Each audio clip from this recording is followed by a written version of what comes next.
You have entered as an attendee in listen-only mode.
Hello and welcome to the National Center for Rural Road Safety's September 2022 webinar entitled Roundabouts Week, Ask a Rural Expert Panel Session.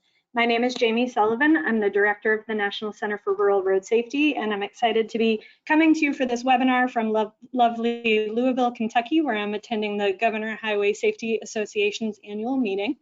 I'm very excited about today's webinar and all of the great information that we have for you. First, I'm going to go through just a few logistics for you. We are going to run today's webinar a little bit differently than we have in the past. One of the things you'll notice is that we will be utilizing our video cameras today. So if you do have any issues and this causes technical issues with your Wi-Fi, please let us know and we will then adjust accordingly. Our webinar will be an hour and a half long today. Closed captioning is available and the link is available on your screen right now. We have also pre-sent this out to everyone who signed up for that service.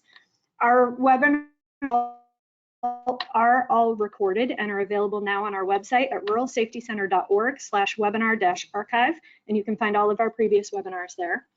We will be using a question and answer pod today to ask any questions you may have of our presenters. You'll find that over on the right-hand side, so please feel free to put questions in there at any time and we will get to as many as we can. We also have handouts available for download. You can find that as well over on the right-hand side. It's a PDF of the slides that we'll be using today. While they are going to be few number of slides, much fewer than we typically would have, there are some resources there that are important, so we would love for you to have those links. So again, please download that. Additionally, we do have a survey that we put up at the end of the webinar, so we'd love to have your feedback if you could fill that out for us. Specifically, we're looking for additional topics that you may want to hear coming in 2023. And then, as always, we will be providing certificates of completion and an application for CEUs following the webinar. That will come out in about 2 weeks at the end of this webinar for you. You must attend at least 75 minutes of the 90-minute webinar to be eligible for both of those things. So as I mentioned, we are going to be doing things a little bit different today. So I'm going to go through a few of the slides I typically would go through at the end of our webinar. Some upcoming webinars and announcements for you. On October 8th,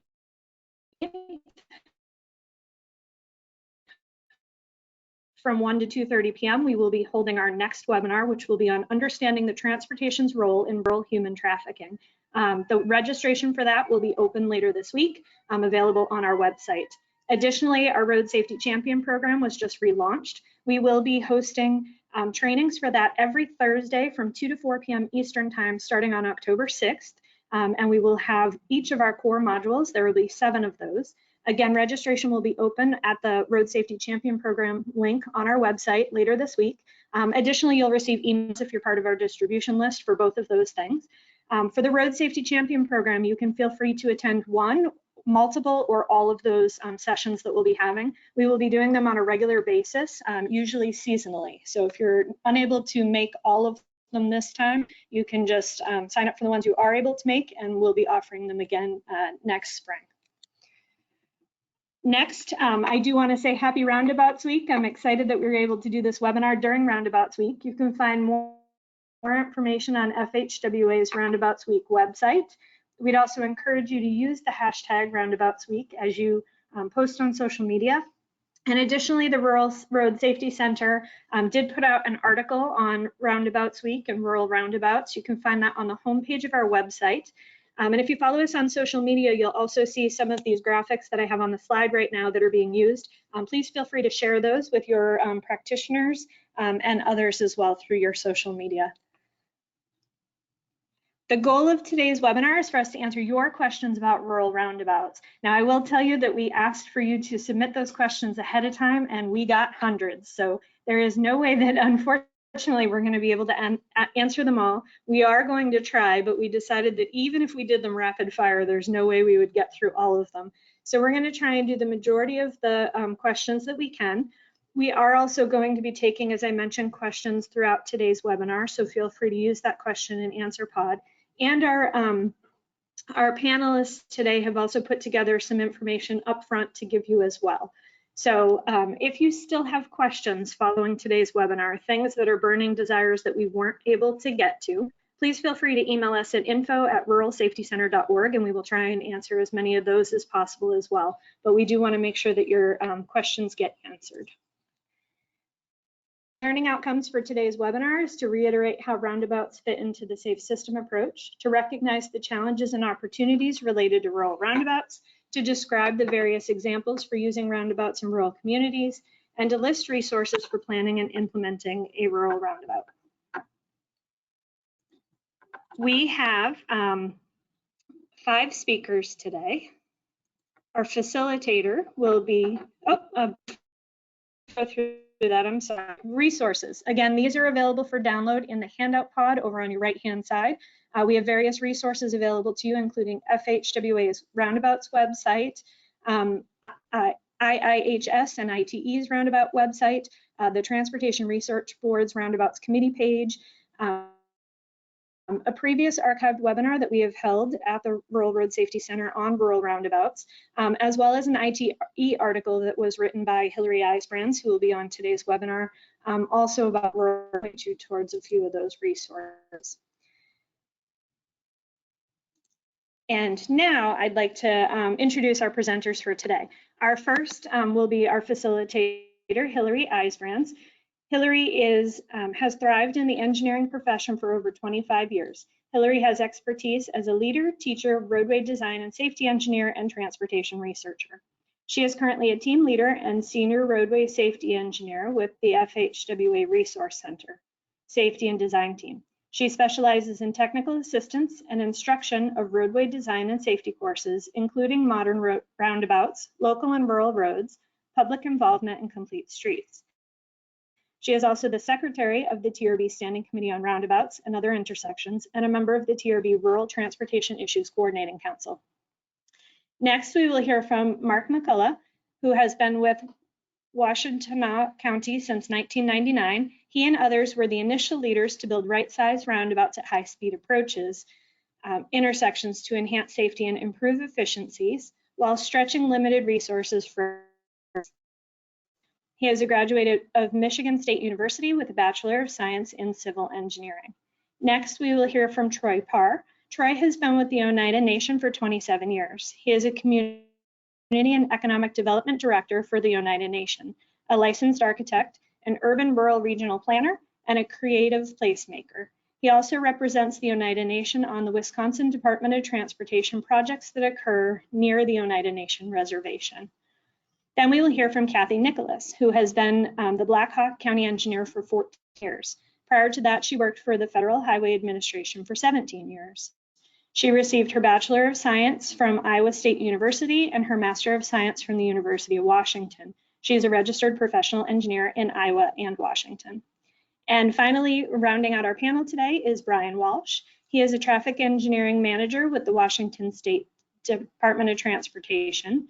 He has been working in the communications, design, analysis, and construction of roundabouts in various capacities since Washington State built their first roundabout in 1997. And he's responsible for the intersection control evaluation policy process within the agency. He is currently the chair of the TRB Roundabouts and Other Intersection Design and Control Strategies Committee. So as you can see, we have a lot of experts here who have a lot of combined experience with rural roundabouts. At this point in time, I am going to ask Mark and Hillary to please turn on their cameras, and I'm going to turn facilitation over to Hillary. Thank you, Jamie. What a great introduction. I'm so excited to be here during National Roundabouts Week 2022.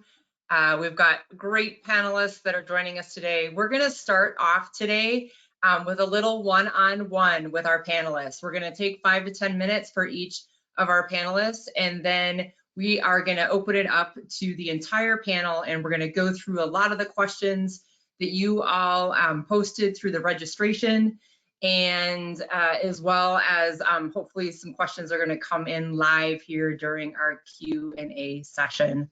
So without further ado, I am going to kick it off with Mark McCullough. And Mark, we've heard in your bio, but you have been championing roundabouts for quite some time. And more specifically, you've championed mini and compact roundabout designs.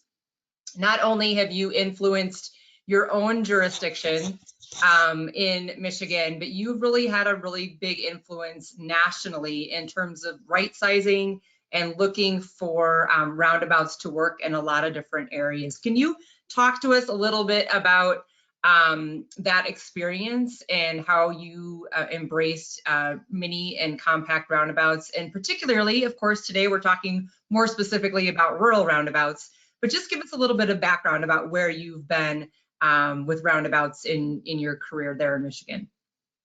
Thanks, Hillary. Well, most of our minis are in suburban and rural areas of Washtenaw County, so it does apply. Oh, the first roundabout I got dabbled in design-wise was circa 2006 in a rural area. Traffic patterns were calling for it to be 2-lane circulating with a bypass on it. And it even had a design component to it with that if and when development came to the area, you could shrink the center island and have a 3rd lane circulating throughout. And at the time, it was like, okay, that's what the experts are telling me to do. And we did it. And I felt like we could land airplanes there, frankly, when it was all said and done. It was huge. It was expensive. There were a lot of lights that were involved with it. And I just stopped and paused and thought to myself, does it have to be this big?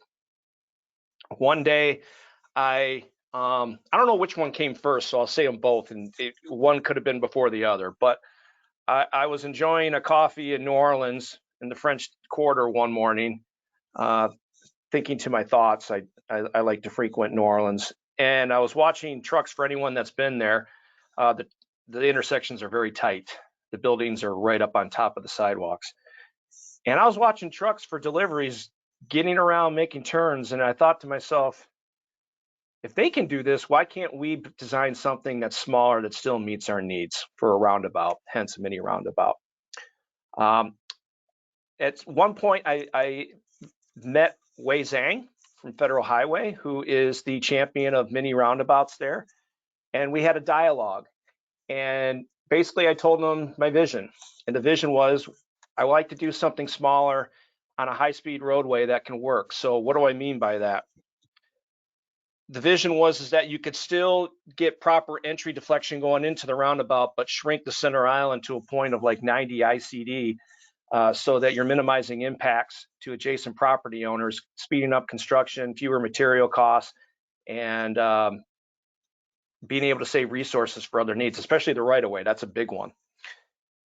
Wei looked at our analysis, and he basically, along with Mark Lenters, who's now with Kimley Horn, 3 of us were like, yeah, this can work. And we took a chance, and we put 2 of them back to back together on Textile Road. I don't recall the ADT on them at this moment, but for instance, I can tell you this, it was less than 15,000 during the peak, and it was Both of them were four-way stop controlled intersections, and it took 20 minutes to get from one intersection to the other because there was a school there where it doesn't have busing, and it took that long for people to get their children to that intersection, to the school. Once we put the mini roundabouts in over the summer, and the speed limits, by the way, the approach speed limits were up to 55 miles an hour. It took less than a minute to get through each intersection. So the capacity for that went way up. And at the time, it cost in 2015 $800,000 to build both roundabouts, and then the road in between the two of them. It wasn't perfect by no means, and I don't believe perfect is frankly achievable. Since then, we've made some iterations. We've done a few other things with modifications with our curb and our heights of the center islands, but by and large, we stay between 90 and 110. We shrunk one down to as much as 82 feet. It works. It's still operating here in Washtenaw County. But the one thing that I've always been very upfront with people along the way was we call them PDO crashes, property damage only crashes, will go up on the realm of 15 to 20 per year. No injuries, just paying a deductible. And for some, that's troubling. I don't like it. I don't like to say like that's, just blow it off and say, no big deal. But when you looked at in comparison to the crashes that were happening at those four-way stops and people getting seriously hurt and in one case dying, and when you factor in the capacity needs that the four ways weren't delivering on and the cost differential between the Mini and a Signal, it just made more sense to us, especially for all the, now we're talking about climate change. That's a big thing. So fewer idling vehicles. And oh, by the way, inflation keeps going up and up and up. So to this day, I still feel like it was a good decision that we made. And albeit that I think that more studies would be beneficial to determine how the Mini could be changed, tweaked here and there to potentially reduce the PDO crashes. But by and large, I feel like me and a handful of others like Brian Walsh on this call, we've really caught on to something that can be utilized in the right space at the right time and help a lot of communities out that are struggling to get enough revenue to meet all their needs. Thanks, Mark. So I'm gonna, I had a second question for you, but you hit on it, but I'm gonna ask it again, or ask it, and you can maybe expand on a couple of these topics. So how have these roundabouts changed safety and mobility? You gave the example at Textile Road, and someone did ask what, if you can throw out the names of some of these locations, maybe they wanna jump into Google Earth and take a look at it. If you could also, for the benefit of the audience, so I don't know that everyone necessarily is familiar with the typical diameter of say a single lane versus a compact or mini roundabout. You have thrown out some dimensions, but maybe if you could just talk a little bit more about the difference in size. So you talked about an 82 foot, a 90 to 110 foot, which we know if in the roundabout world is on the smaller side of things. But just for perspective for our audience, and then also if you can just share any other before and after data that you might have from the mobility and safety perspective there for your roundabouts. Sure. Okay, the first question, I was focusing on the second one. The first one, maybe just location. So just throw out, you've mentioned Textile Road.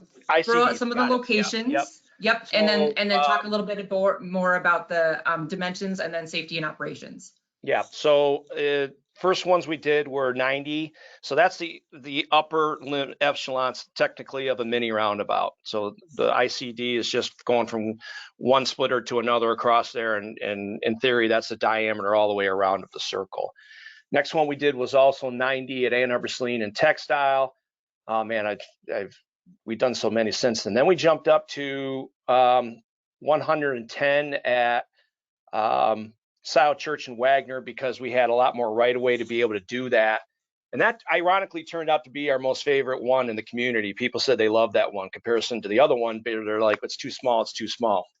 My theory behind that is we've conditioned drivers over the last 10 years with the bigger roundabouts, the 135s, 140s, to the point where when you start squeezing them in to a 90, there's that much less distance between entry points for you to have to make a decision as far as whether it's safe or not to be able to get in and hit your gap and carry on with your maneuver. Whereas if it's a larger roundabout, you might get a second or two more time, decision reaction time, to be able to get in.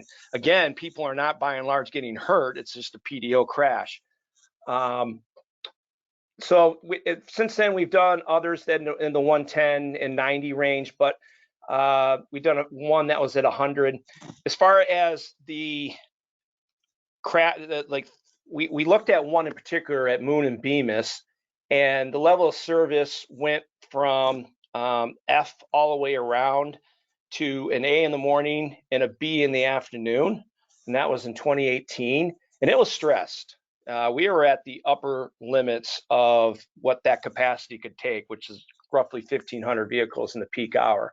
But you could see it. It's stressed when you're watching it, but it works. Those PDO crashes are at the realm of 20, and you'll see the debris of the bumpers around the intersection that occasionally start lying around. But it took 20 minutes to get through that intersection before, and the money just was not there to do something bigger and more, I'll call it ideal. There was a death at that intersection. Two kids collided with each other on July 2nd of 2017. So that prompted us with limited resources, $300,000 to build that roundabout, and that's what we built it for, $300,000. By and large, like I said, the capacity is A, B, and very few C's that I can think of. I'm sure there's one or two that are out there if it's a motorcycle, but define safe. In my view, they are safe, they are effective, they are functional, and I do promote them. But for other people, if that's not the case, then I respect that, and that may not be an approach for them to take. Great, thanks so much, Mark. I'm going to go ahead and bring in Troy Parr from Oneida Nation. Thanks, Mark. We'll see you in just a minute. So thanks, Troy. So everyone, I'm really happy to have Troy with us today. Troy's got a few slides he's going to share based on some of the questions I'm going to ask him. I've had the honor of being able to drive through the Oneida Nation. I actually grew up in northern Wisconsin, so but never had a chance to meet Troy. So Troy, thanks for being with us today. So can you talk to us a little bit about the history of the roundabouts within the United Nation? And then I'm going to pick up on something in your bio, and it was creating creative placemaking. And I think you're going to touch on this, but those roundabouts that are in the United Nation make me smile. So, and I know that there's some story and some history behind that. And so I'm going to turn it over to you, Troy, for the next 5 or 10 minutes. Again, I know you've got some images to share with the group. Sure. Thanks, Hillary. And thanks for the opportunity to be a panelist. So as a 16-year-old scholar, I remember being in England and parts of Europe and seeing what they were calling traffic circles or maybe ring junctions. The one in particular, I'm sure if you've ever seen European Vacation that everyone recalls, is the one near Big Ben and Parliament in London. And that's the one where Chevy Chase kept going round and round in. But it was interesting on the pavement marking, and I think they did this for tourists, obviously, but they had a marker at every crosswalk that entered a traffic circle, as they called it, and it said, look right. So it's exactly opposite, I guess, of the direction you'd like to be looking when you're in one of ours. But my work with the Oneida Nation over the past almost 3 decades I've had the good fortune of working very closely with the Department of Transportation in Wisconsin. We have a great working relationship as well as a formal intertribal task force relationship with WisDOT here in Wisconsin. And whenever there are any projects that are on or near our reservation in Northeast Wisconsin, DOT always reaches out to us during the long-term planning to get our involvement in the project. And one of those projects, probably 15 years back, or maybe a few more, was what was called the I-41 mega project, a conversion of a state highway freeway into an interstate highway. And that project had many projects that were leaders into that, connectors that had to be completed in order to finish the mega project. And that's where we got involved with the DOT on designing some of the roundabouts we have here on the Oneida Reservation.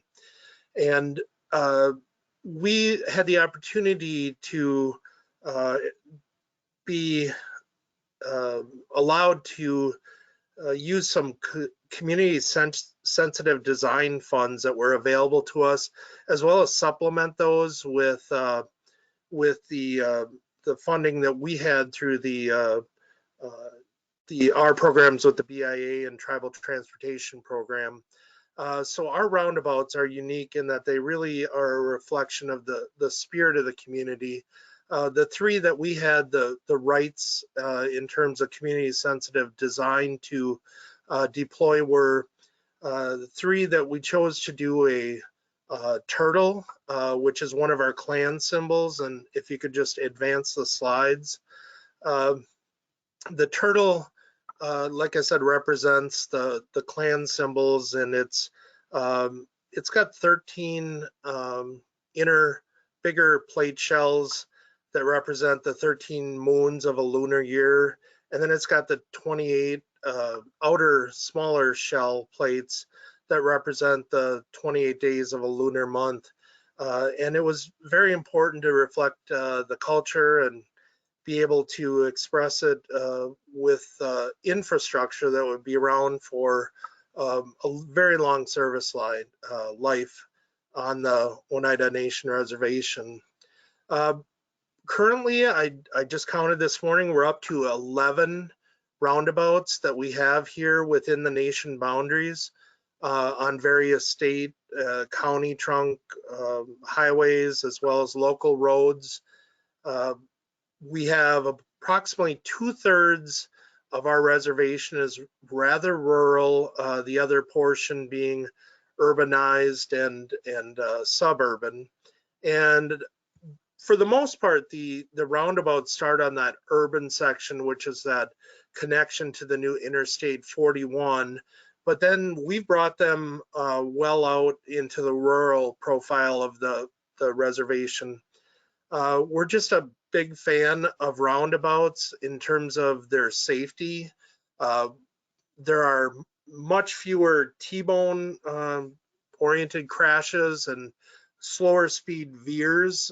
So we're able to create a lot of safety improvements that lower the fatality and high injury levels at a lot of our intersections.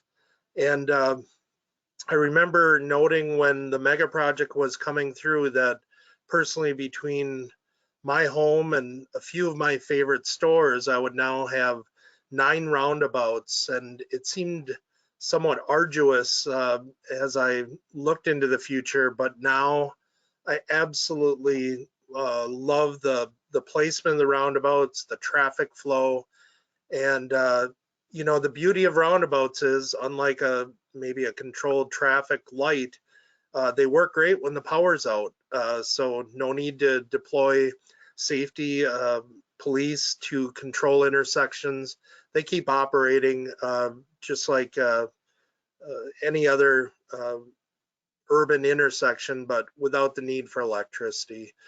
So, you know, the one other note, as I had 4 teen drivers over the past decade that I brought in into the the family insurance policy, you could say.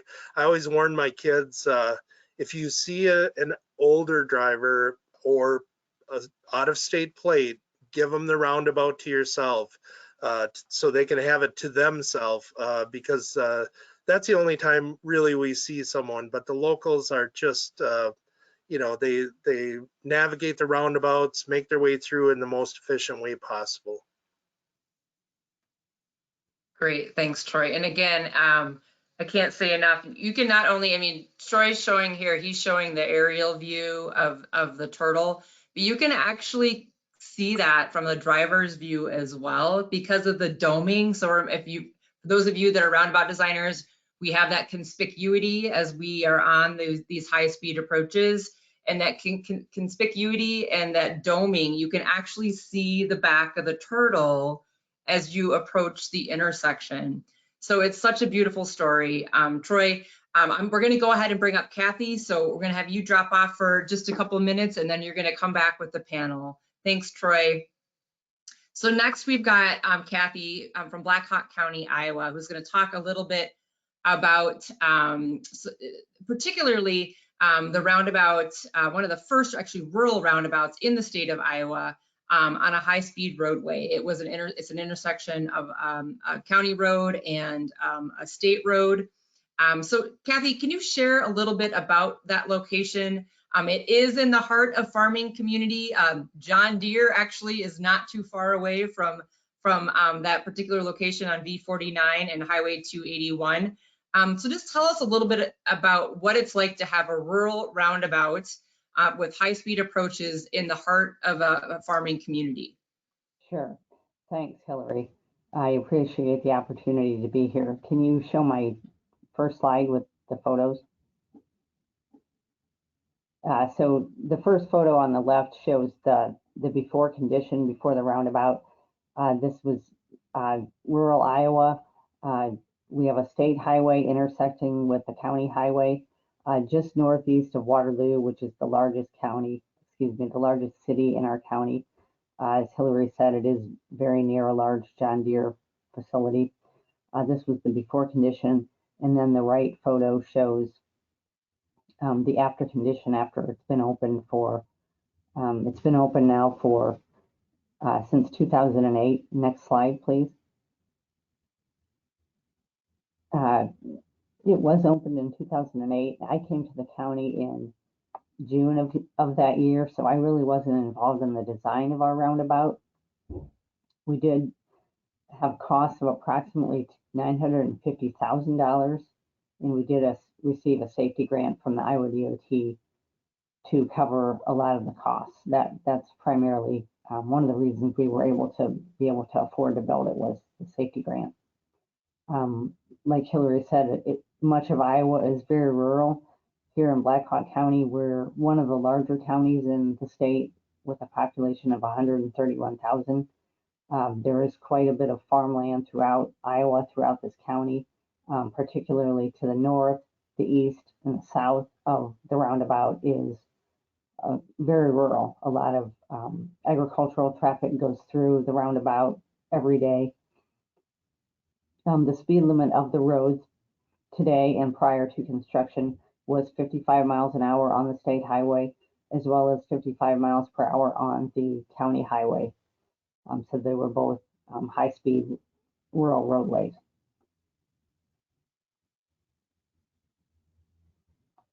Next slide.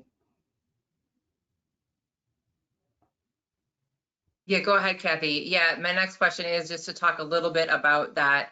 You mentioned that you got safety dollars from the DOT or the county did to help with design and construction of this project. And I know you've got some of the statistics to share with us. So please go ahead and just talk a little bit about the safety before and after.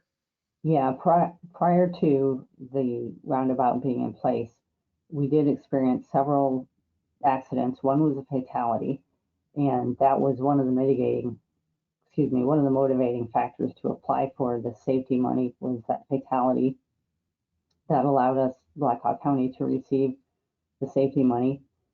The 7 years prior to that, we did have 3 other major injury crashes. After the roundabout was constructed, in looking at the Iowa DOT crash database, right now it's going back to 2014.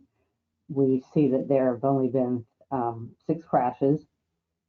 3 have been property damage only, so very minor, under $2,000 costs associated with that. 2 were serious accidents, and then 1 was a minor injury. Looking closer at the crashes, 2 of them actually occurred in 2022, so this year. 5 of the crashes were single vehicle accidents, either driving too fast for conditions, exceeding the speed limit, or driving recklessly. Just a little bit of facts about the roundabout itself. We did have Kittleson Associates design it for the county, and we worked with the Iowa DOT to get that consultant on board. The ICD is 145 feet, so I guess it's definitely larger than a mini roundabout. And then you can see the traffic volumes there. These are, average traffic volumes for a county here in Iowa would vary between 1,000 cars to 1,500 cars a day, up to 2,000 vehicles per day on the state highway. And those have remained about the same. And in fact, they've dropped a little bit on the state highway. The east-west route has dropped about 10% since we opened the roundabout, just due to the other ways of getting around the county now that are currently available. We have no signage. We have nothing in the roundabout. Initially, we planted some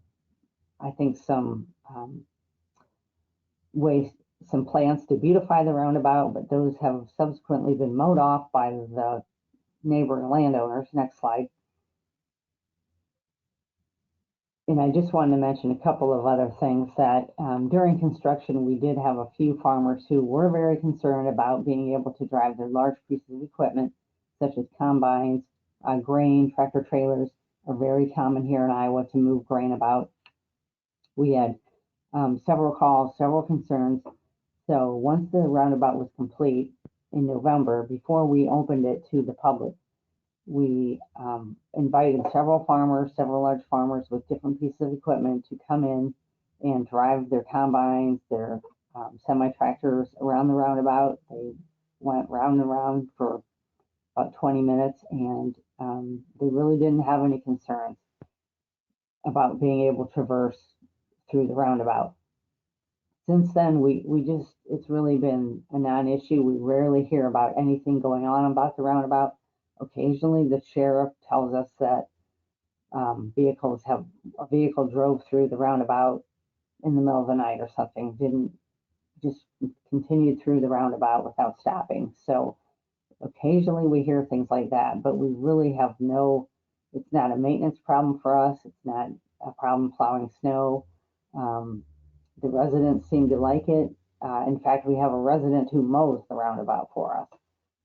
So it's just really, really integrated into our system now, and we rarely hear anything about an issue with there being a roundabout there. I would say that in the 15 or 14 years since it's been built here in Black Hawk County, their roundabouts are much more common, particularly in the cities. So I would generally say that they are becoming much more acceptable. More people are driving through them. We would consider more of them in a situation where we have high accidents. Thanks, Kathy. And so I'm going to pick up on something that Kathy said before she leaves us, and actually Mark said it as well. I actually remember way back when this roundabout was being proposed, and I'm going to use Mark's words. He said, we took a chance because we knew, right? The agency took the chance because they knew that there was a track record with roundabouts related to safety. And I think, Kathy, what you just said speaks to that. Is it was a big deal in 2008. It was a big deal leading up to the construction of that roundabout. And now things have leveled off. You don't hear the complaints. There are more roundabouts in the area.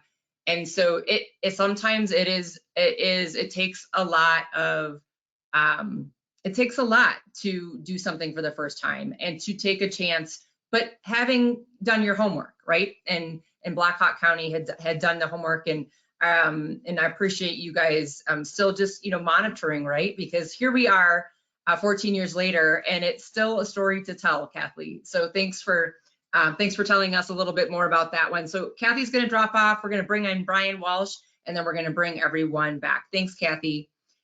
So as soon as Brian gets up here, there he is. Okay, thanks, Brian. So even though Black Hawk County had one of the first rural roundabouts in Iowa, Washington State DOT had one of the first rural roundabouts really in the country. I believe 1997 is about when Novelty Hill, Brian will explain more about the location, but the Novelty Hill Duval roundabout was built in the late 1990s, where there was very, very few, probably the number of rural roundabouts being constructed at that point in time was less than 5 back long ago. And I want to know a little bit about, this one is not a typical one, Brian, even though this was your first one. I see it as a multi-lane. So can you tell us a little bit about this project, but what the state DOT and the staff learned from this project? Again, I would say that you took a chance, right? You were taking a chance with a strategy that was a proven safety countermeasure. And let's hear a little bit more about this one. Thanks for the opening, Hillary, and a nice summary there. And thank you for including me in this National Roundabouts Week event. I'll try to do justice. As you can imagine, with the state DOT, there's a big supporting cast. And so when I tell these stories, it might be my version of the story, and I might hear from some of my own folks that, hey, Brian, you missed those details. And I said, well, I was trying. So bear with me for those of you that might be in the audience that know these locations. Hillary, this is a really good example. I know that one of the things I want to touch on is lessons learned that you kind of encouraged here. And one of the things that we found out, and this would be the simple answer, is that when you have a 2-lane highway, you probably don't need a multi-lane roundabout at the node. So think about that for a moment. For many of you, you know volumes, and the idea that an intersection would need more capacity and more lanes. Roundabouts actually work counterintuitively that way, in the fact that usually a roundabout, its efficiency allows you to use less lanes. So the lesson learned here was a little bit of the traffic analysis side of that. For those of you that work in both traffic analysis and design, you recognize the two work together, and it's a conversation, and ultimately the person doing the traffic analysis really needs to really maybe be more collaborative with risk taking and what we would call, I think the other 3 speakers today with Troy and placemaking, and Kathy talking about, longevity of these roundabouts. Once you have one down on the ground, every year things get mostly better. And then Mark talked about scalability. People make decisions, and all those decisions have to be worked out and sometimes negotiated. So here, the traffic analysis said we needed multi-lanes. And so, as Hillary will predict for you guys, we had a small crash history show up with this multi-lane. And Hillary, not to correct you, this roundabout was built in the fall of 2004. Our first roundabout came in 1997 but on the state system, but 2004, this was a big lift for us, because you guys can appreciate talk radio. This would be the Seattle urban area. Talk radio, one of the gentlemen from one of the major stations lived out here, didn't think this was a good idea. Typical of our society in these urban areas, housing was not following transportation. Housing would go where housing went, and then transportation has to catch up. So this became a really difficult location. High speed, greater than 45. The posted speed was 50 when the roundabout was built, but many of us, the running speeds were well into the 60s. It's a parallel route to a lot of the urban area. So ultimately, we built the multi-lane, had a crash history show up. Now, we have not altered this back to a single lane and gotten rid of those pieces. The capacity finally has followed, and we have a fair amount here. But we had to live with that trade-off discussion, right? That let's not build them too big, and we're getting better at staging single lane and multi-lane setups, meaning build a single lane and build some nice features into the roundabout that will allow you to expand it easily without having to go after more footprint. So lesson learned there, Hillary. We have had to repeat this lesson a number of times. Any of you that build a lot of roundabouts, sometimes lessons in a large organization have to be repeated until we learn them. And so really good ones. Next slide would be maybe a good one to go. Hillary, hopefully I'm hitting on some things here that you had hoped. Yeah, for sure. And Brian, just for clarification, the crashes that were experienced at that location were the property damage only crashes. You did, you know, like we know with roundabouts, you did eliminate those severe injury crashes and fatalities, but the property damage only crashes Correct. were the issue. Okay. Exactly. Yeah, so, why we went out there was fatal and serious accidents. As you guys know, if you're traffic engineers, you recognize that once volumes climb to a point where the gaps are not available during the peak hour or many hours of the day, people take huge risks, and ultimately we're human and we make mistakes. And as you know, Hillary, in these speed environments, the broadside accident takes an injury and serious injury or a death. And we had a pattern of that at those locations, at that location. Similar to this location, which is a really good transition, we had a serious or fatal crash here each year, to the point where you guys will appreciate there was a new community, believe it or not, was incorporated up on top of this hill that I'm looking at this photo here. Up on top of the hill, it was a community that incorporated, and they contributed about 3,000 cars a day to this mix on the state highway, which is down below there, running from right to left, left to right. And we went out there, thought the roundabout would be a good thing. I thought that Kathy, Mark, and Troy recognized that the community engagement process, I have a note here to myself to remind us, communicating outcomes is almost as important as the design, meaning this community didn't want to hear, and I'll just use my name as an example, Brian Walsh telling them how to design a roundabout. They wanted to hear about how the world was going to look with the roundabout. And so this is a big trade-off discussion where we knew we were going to slow the main line down. That is what you do when you put a roundabout in. It's a bump in the road. And so we were going to, you guys would find this fascinating. The communities were trying to defend the regional users of the facility, which is always kind of fascinating to me. Keep in mind, the community needed a safe access to the state highway. But in the early discussions with them, they were worried about the 70-mile, the trucks that would be using the regional facility might have to slow down and go through this. They were protecting the regional facility, and you're thinking, but wait, this is a community safety issue. So we kind of got that turned around, and my supporting cast, our region here really did a nice job of bringing along this community. I call it the 4 meeting rule. Sometimes it takes meeting with the community 4 times, not committing to the roundabout, but educating on the roundabout and what it will do in this site-specific location. So, Kathy, you'll appreciate we don't put a lot of landscaping in some of our roundabouts either. And this is a standard size roundabout. I think the ICD, the inscribed diameter, is about 130. I will talk a little bit on the next slide, which I think might follow next. I want to see where I go with this next slide. Mark McCullough talked a little bit about the scalability issue. Sorry, another one on Mattawa. I just wanted to show you the regional users. That's a fruit hauler there, that truck in the school system. So you can see that this had a community aspect to it, even though it was a very rural state highway. Speed limit, believe it or not, was posted 65 before we put this roundabout in. And for all of you on the road that are always looking for examples, it's going, well, where do we find a roundabout that had a 65-mile-an-hour speed limit? There's one in Paola, Kansas. So thank you, Kansas, for giving us an example that allowed me in a meeting to say, hey, we have one. It's in Paola, Kansas, if you want to go visit it. So there's always those great examples that I appreciate being with the panel today in Washtenaw County and Blackhawk County and Oneida, the Oneida Nation. The Oneida Nation. I think that examples really help us nationally with helping people get past some of the hangups and all these site-specific issues. So next slide, and then the next slide after that, if you could advance it, 2 of them.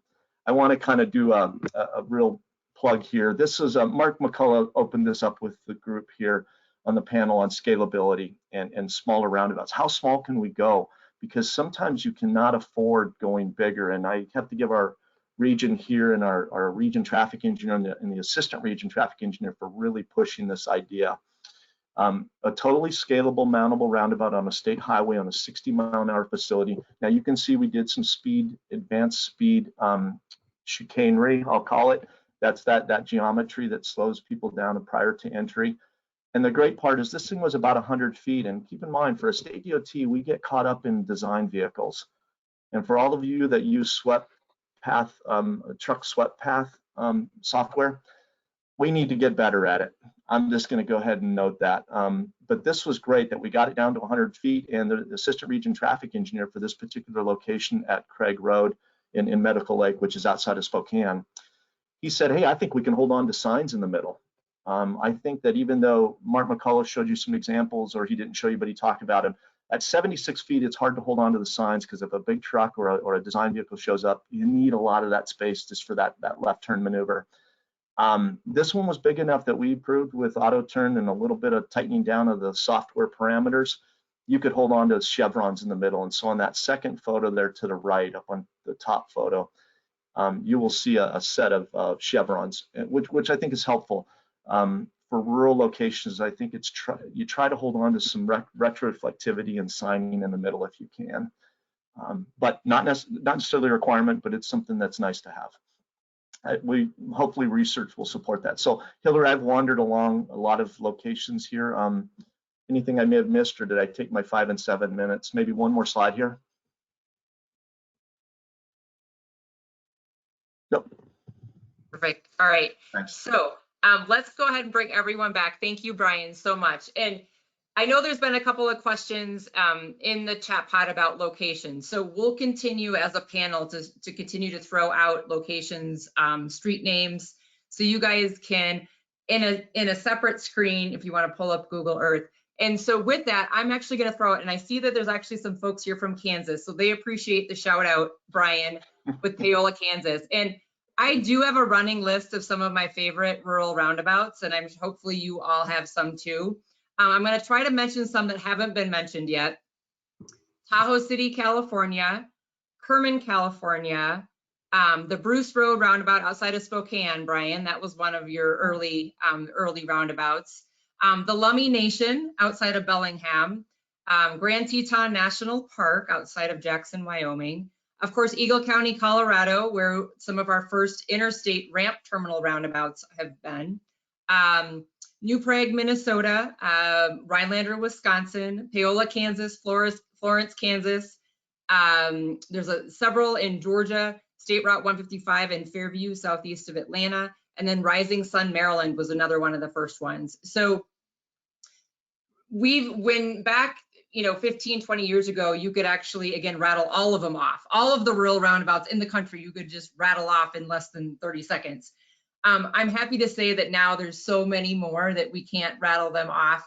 Every time I learn of a new one, I put it on my Google Earth so I can go back to it, because we have learned a lot. There has been some lessons learned, and that's what we're really going to do now is we're going to tap into these great minds that we have with us today, a little bit deeper into some specific questions that you all have shared with us as you guys registered. And again, continue to put your questions in the Q&A pod, and then as we see those, I will bring those up moving forward. So a couple of you did mention the education of motorists. And Troy, I'm going to start with you, because you said not only from a personal perspective, having kids that drive, but also an opportunity with your partnership with Wisconsin DOT. Can you tell us a little bit about how the Oneida Nation and how you as a parent have dealt with educating motorists related to roundabouts? What are your tips and tricks that you can share with the group in terms of, I know you mentioned that you said if you see an older driver, you tell your kids to make sure that they let them get through the roundabout safely. But what other strategies maybe have you seen there, either within the Oneida Nation or that Wisconsin DOT has done that has helped with unfamiliarity maybe with those rural roundabouts?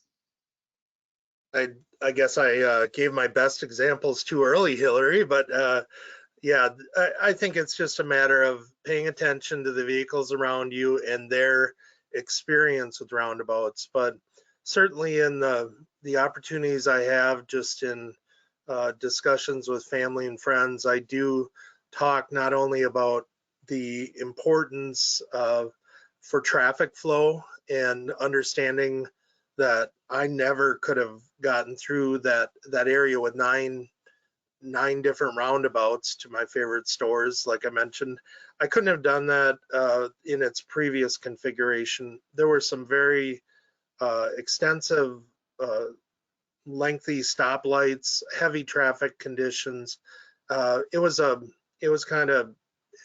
struggle to get to that area. Now, I would say 9 out of 10 times I will go the entire distance without stopping. So I think that's a really important message, is that the flow is better. There's less rear end type of collisions when everybody breaks up quickly, because there's better queuing coming into a roundabout. And I think lastly is just the fact that the safety is there. And that's really our primary driver when we're looking to make improvements in our transportation areas, is lowering those fatal crashes, even those major injuries, down to as low as possible, because the speed control is such a factor. And of course, I'm not a traffic engineer, I'm an architect, but I'm making these as casual observations. And then the angle in which cars could potentially impact is so much less than a 90-degree angle, that type of T-bone accident that often is fatal. So every chance I get, in a community event here in Oneida or with my own family and friends, I talk about the safety and the traffic flow. Great, thanks, Troy. I'm going to put a little bit of a twist on that question and look to our other panelists. So I want to hear a little bit more about how you convince maybe an elected official.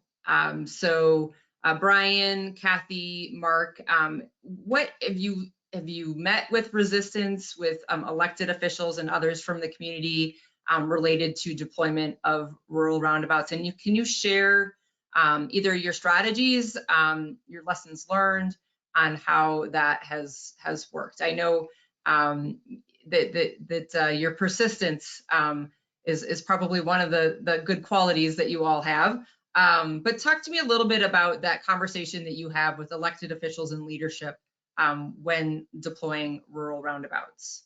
Let's go ahead and start with Mark.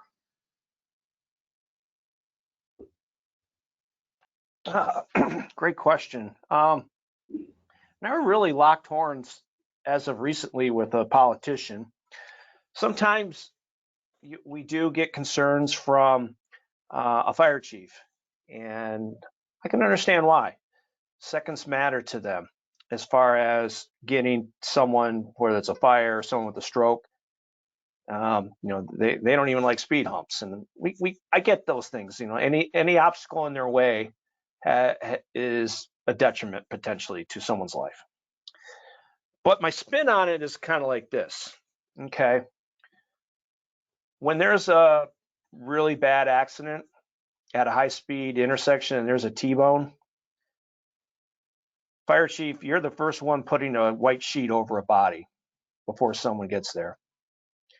And that's exactly why we're trying to do this. And I try to, when you get into that frame of mind that they can understand, it has a tendency to, at best, get them to start supporting you and be neutral on it, or at a minimum take the wind out of their sails if they really hate them, regardless of it at all. But that's the angle I try to use with fire chiefs, and I found that to be very helpful in getting that through. So I'll pass the baton to my colleagues on the call here. Thanks, Mark. A proactive approach, right? Getting that roundabout out there so they don't hopefully have to go to that intersection. Kathy, you want to chime in on this one? Sure. So a lot of times your elected officials, they don't have expertise in all the areas that we deal with here in the county. So the first thing we try to do is get them more knowledgeable about what we're proposing. Anything new, you want to take them on a bus tour or just tell them to go visit a roundabout already in place and tell them you need to experience this firsthand, take a look at it, take them out there to look at a roundabout, for example. I would definitely want to stress the benefits of installing a roundabout, why we need a roundabout. There's been an accident history at this intersection, for example. And then this is the way we can solve the problem. We can reduce fatalities or reduce crashes that you're hearing about from the public. The public is most likely going to be complaining to them, to other elected officials, to the engineer, that something needs to be done at this intersection. So definitely tell them the benefits of what will be achieved if you have the roundabout, why we should install the roundabout. And then also look for ways, us as the county, city, etc., we should be looking for ways to fund the roundabout, because they're of course going to be concerned about the cost of building the roundabout. Look for ways to partner with the DOT for safety grants, that type of thing. Look for ways to reduce the funding, the cost that the agency is going to have to incur by building the roundabout. So those would be ways in which we would start to introduce our elected officials to considering roundabouts. Thanks, Kathy. And Brian, I'm sure that you were working on your answer there, but I'm gonna pivot based on something that that Kathy said, and that is something I think both you and Mark already brought up, but the cost. Can you talk a little bit, because that also, the cost, you know, when you have leadership or elected official that may have to approve a project, sometimes cost, even though we can come to the table with facts, we can come to the table with that education piece, but at the end of the day, if we don't have the budget to construct something, that can be a hindrance to what we're doing. So can you tie those two together in terms of managing cost for projects, and maybe some of the ways that you've been able to do that there in Washington State, as well as how that cost can actually influence or affect decision-making ultimately for a project? Yeah, a loaded question, and I'm sure the other three, certainly being on the ground at the local level, can probably relate to this. The adage of engineers, as you know, is we tried to solve the problem with the least amount of money, and I don't know that that's necessarily the greatest motto to have, because as you guys know, solving the problem is somewhat of an opinion and an outcome that is more opinion than sometimes actual research that would support that that was the right thing to do. So as an agency, I think that we start to look at, yes, a roundabout at a planning level cost, because you have to plug in at some point planning level cost. So Hillary, it's a good question, the fact that how do you come up with cost? Well, as you guys know, engineers' estimate's a lot different than a planning level cost. So if somebody throws out a number that's $4 million for a roundabout, it's a planning level cost. It's based on maybe a bid cost they saw, or just a general idea of how much they cost. But the hard part is then when people start to look at the money available or the ability to get money, and especially in a local agency where a grant has to come into play, it's a lot of money to ask for. And so I sit at a state DOT, so it's not really necessarily fair of me to say this. The intersection control evaluation process that we go through, there's a lot of money on the table with a lot of projects. So roundabouts are going to get naturally put in there because we have to make intersection control decisions. For a local agency that's looking at one location that you're trying to grab grants for, it's a whole different ballgame. And so, Hillary, to really spell it out, we have stepped into a lot more of the actual costs, and we will do during the intersection control evaluation, ask for people to really look at site-specific costs, not give us a planning number. It doesn't help us, and it also sometimes will. As you guys can imagine, when the signal costs $500,000 and the roundabout costs $4 million, that's 8 times the cost. But we all know that that's worth every penny of it. Kathy mentioned a roundabout's been in place for 14 years without a lot of issues. That is a great investment. Now, where does that life cycle cost come into play? So I'm answering the question and obviously muddying the waters a lot, Hillary, but it's a really good question. And I don't know, maybe the local agency folks here can maybe clarify where you would see that. Mark, you mentioned cost when you were giving your example up front. Do you want to take a stab at that, the cost piece? Just to make sure I got the question right, what was the official question? Because Brian went on a lot. Well, you know, cost can sometimes kill a project, right? So if you've got decision makers and leaders that, even though we know roundabouts save lives, we've been educated on roundabouts, it's a good location, but at the end of the day, we don't have the budget for a project, how do you keep the cost down to then move a good project through the process and get it ultimately approved? Well, from my standpoint, that's the whole purpose of the mini and where that can come into play. In that, if resources were unlimited, I wouldn't have a problem. We would be building 130, 140 ICD roundabouts all over the place, and we'd all live happily ever after. But the reality is, at best, we could probably build one of those a year, maybe two, depending upon federal funding. But it's when you can utilize a smaller size roundabout at, say, 1/3 of the cost or 2/3 of the cost and get more done, you're saving more lives. You're getting higher efficiency, so people have to spend less gas at $3.80 a gallon here in Michigan. The capacity, time analysis, goods going through an intersection, less idling. For us, it's a win when you look at it, understanding that the PDO crashes go up. So we use it as a tool. Now, we've also learned that you can't put them everywhere. And in those cases, you're going to have to bite the bullet and build something bigger, the traditional ones. We had one like that because the skew was way too much, and we had to go the more traditional one, 135, 140, and at the tune of darn near $2 million. But we bit the bullet. We knew it wasn't going to get any cheaper, and that's ultimately what we decided to do. I don't know if I answered your question, but from my standpoint, I think that's what makes the Mini, even in a rural area with the right geometric entries to control speeds, makes it a really good option for people that are struggling to meet capacity and safety issues.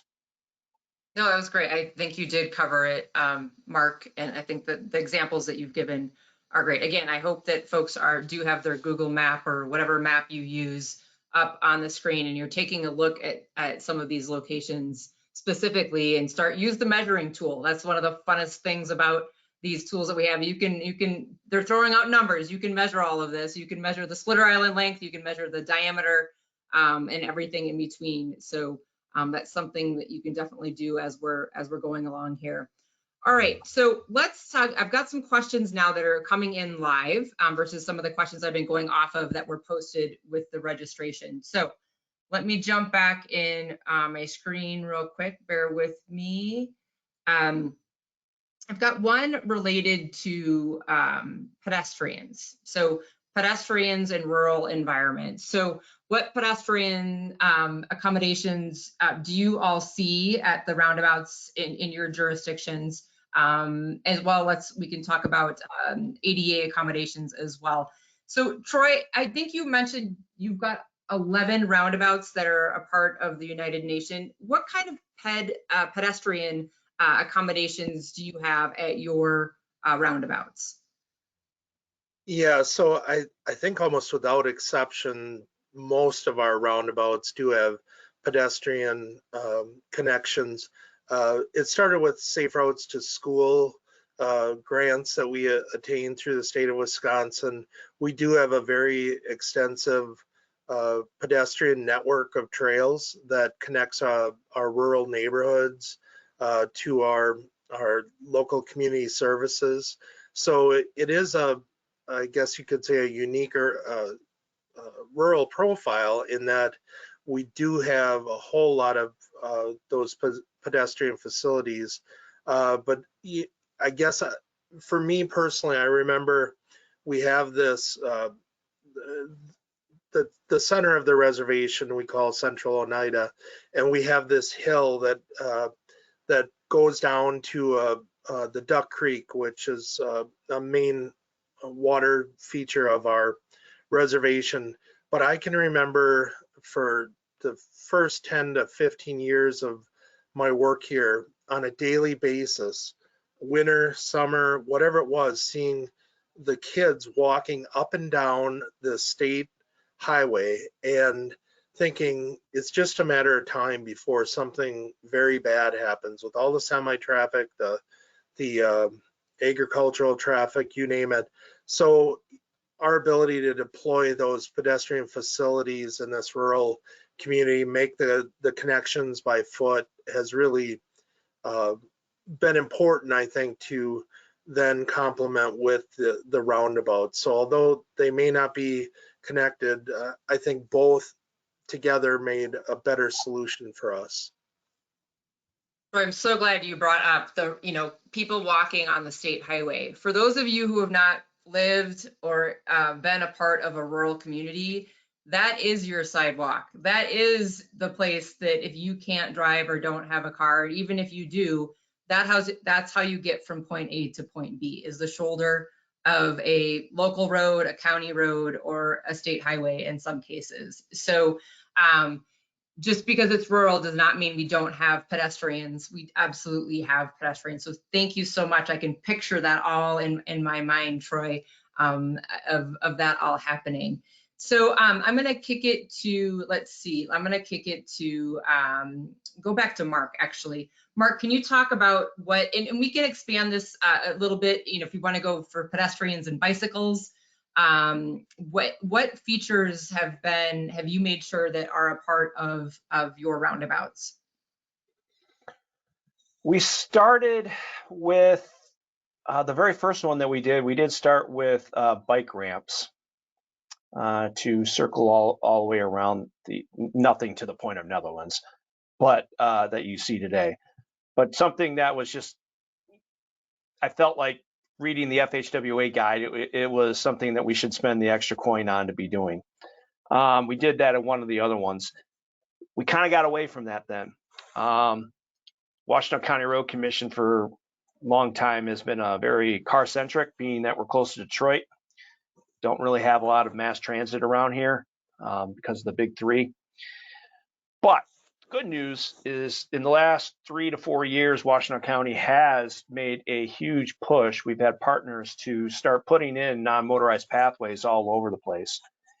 And that is going to provide the ability for some of our roundabouts that do not have facilities today to have them retrofit, per se, down the road. And I made sure that many of those intersections had the ability to be retrofitted at the time and place when there was some type of facility in use to be in service. So granted, we've all seen people walking down the shoulder. In our case, the decision makers decided that if there was not a physical sidewalk there, we were not providing any type of ramps at our roundabouts. Okay. But I like to say we're trending in the right direction, and I'm very grateful for that. Great. And I would say that is definitely, depending on where you are in the country, that decision has been on a case-by-case basis in terms of the agency. Kathy or Brian, do you want to touch on that one? We've got more questions coming in, or should I go on? Kathy, I just had one thing to add. Mark had mentioned to make them forward compatible. We have put curb cuts through the splitter islands on some of these rural roundabouts, and many of them actually we put a curb cut so that we don't have to come back and retrofit a splitter island. Keep in mind we have a 4-foot shoulder that probably feeds these roundabouts, and we make sure that accessible path stays in play. But I like your point, Hillary. They are very site-specific discussions, and our Complete Streets initiative, we're getting better at having these discussions and looking at attractors, generators, and certainly trying to provide the facility and have it forward compatible if it's this rural. So I keep in mind the West, there's a lot of rural sections where that Mattawa was a good example. I have never seen a pedestrian down there, but we did build a pedestrian crosswalk and marked it. But now, 9 years later, we actually have a business that's across the road there that people actually use. So it's going to be used now. We would have been forward compatible. We just would have signed it now rather than back 9 years ago. So that's a long-winded way of saying that I think it's a good discussion. And Kathy, I'm going to go ahead and actually ask you to touch on the next question here. We've got several folks in the question, the Q&A, wanting to know more about features that might be used for oversized, overweight vehicles or large vehicles. You mentioned the combines that are going through there. I know you've got different curbing features out there, particularly on that one on V49. Do you want to speak to any of the features like the signs or the curbing, the mountable infrastructure that was used there in Black Hawk County? Yeah, so we, like you're saying, we had the design included the mountable curb around the diameter of the roundabout. So that is in place and does get used by the larger farm equipment. As far as the signing, we found that in many places in the county, roundabouts included, that less is better, just because of all of these large farm equipments. When a combine that has like a 12 to 18 foot head on is coming through a roundabout or going anywhere on the roadside, if they have to get over on the shoulder due to traffic, that we find that it's better to not have so much signing. We have, I think, like I said, in the roundabout, we just have like 1 or 4 signs, one in each direction, with the arrow telling you, the direction to go within the circle. And then there's a few signs as you enter the roundabout. I believe in the beginning of the roundabout 14 years ago, I believe we did have 1 or 2 of those hit, and we've since modified the locations and tried to just eliminate the signing if we can. The lighting is pushed way back. So we found that less is a better thing, so that it's not being hit by the farm equipment. Thanks, Kathy. Yeah, Kathy makes a good point there on adjusting the signs once, they thought they had them in the right spot, but once they got hit, they did adjust them. And then having that lighting pushed back as well. Clearly, when a light comes down, that's a little bit different than a sign. So great. So modifying it for those vehicles, and if I'm not mistaken, you have some outside mountable curbing as well on that one, which again, so it's not a typical for folks that there's questions in the chat pod now about the outside curbing, right? So if you've got that 6-inch outside curb or what you do on the outside. Again, if you take a look at that one in Black Hawk County, you'll see that is more of a mountable outside curb, as well as what they have in the center island, or the truck apron. So I want to touch on the outside curb specifically now. So some people are saying, can we eliminate the outside curb in these rural environments? So let's take it on the approach as well as once you get closer to the circulatory roadway. Brian, I'm thinking of a project, I want to say maybe BP had a big factory or something in Washington State where there was some modifications that were done to a rural roundabout, specifically because of a large industry. But I know that has prompted some conversations more at the national level in terms of what you've done up there with removing or adjusting some of the outside curb. So I'm going to go to you now on that one, and then I'm going to come back to see if Mark or Troy want to add anything there. Yeah, I believe you can remove outside curbing. I think there's some site-specific issues, but keep in mind, you're going to hold on to a 4-foot stripe shoulder. That stripe will start to fade on you, and so you will have a wider entry, which is fine. But then you've got maintenance issues you need to think about if people are going to overtrack. Keep in mind, people take the fastest path that they can. So if that ends up being all pavement, they will use all of the 4 feet to basically either drag their trailer in their truck or whatever the vehicle might be. We have back to Kathy's idea with the combine harvesters. We just standardized rolled curb on every aspect of our roundabouts, outside, splitters, centrals, and even the truck apron. It's a standard plan that we put out there, and we've seen local agencies start to adopt it because, to Hillary's point, you can also roll an outside curb that'll be just as friendly to a tire and still hold on to the 4-foot shoulder, and then the stripe doesn't become this artificial thing.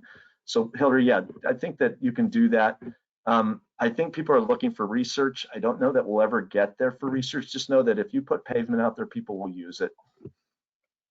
Okay, so a good caution there in terms of the speed control. Know what you might end up with if you soften or drop an outside curb.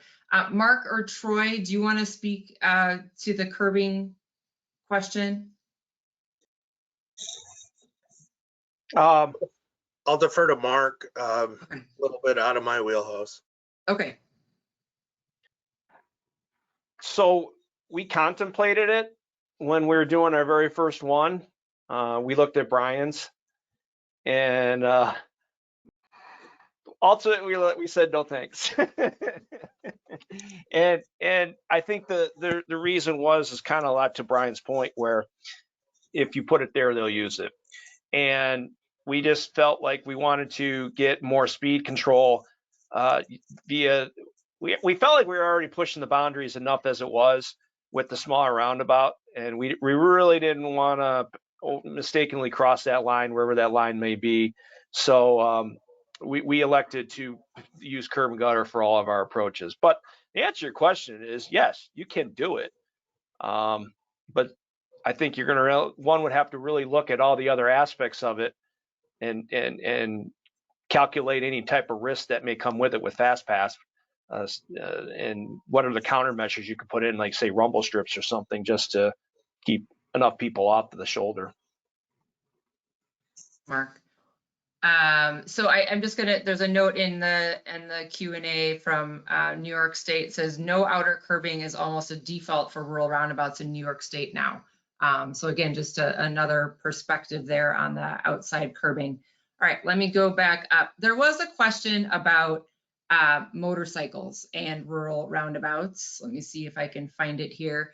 You know, how do you educate motorcyclists? Do they struggle with rural roundabouts? So does anyone want to touch on that one? I've got a little bit I can share from Federal Highways research, but just want to see if anyone is doing any targeted outreach to motorcyclists, or if you're aware, or if you're motorcyclists yourselves, if you're aware of any issues. What I would just add one thing about maintenance with motorcycles is, depending on the winter, that could be a condition that we're sanding more due to the nature of it being circular. And so we try to pay attention to that in the spring and make sure we've swept up around the roundabout, of course, and then all the entry points into the roundabout, just to make sure that we do a good job cleaning that, so that they are not, you know, that itself is not causing accidents. Okay, great point. Thanks, Kathy. Again, there is, unfortunately, there is overrepresentation of single vehicle run off the road crashes with motorcyclists and roundabouts, if you look at some of the safety data. So to Kathy's point, making sure that there's, you know, they're not going to slip as they're making those reverse curves, you know, through the roundabout is important. Doing the education. Also, again, it's a different type of vehicle.